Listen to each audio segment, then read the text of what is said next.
ribs po. Magkano kalahati? Sige mami, 165 na lang siya. Discount ka na po. Kalahati po. Pang anong luto niyo to mami? Pamilya.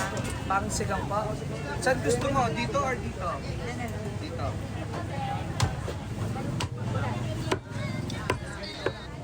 One.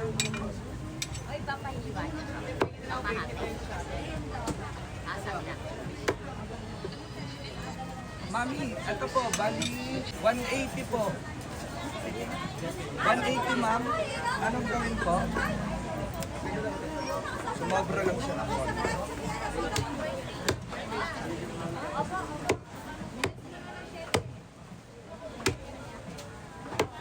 Ayun mami, pwede na no?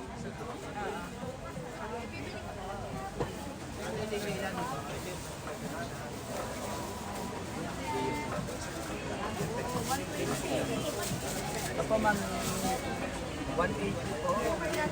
200 ang pera mo. 200 ang pera mami, 20 pesos po sa God bless po.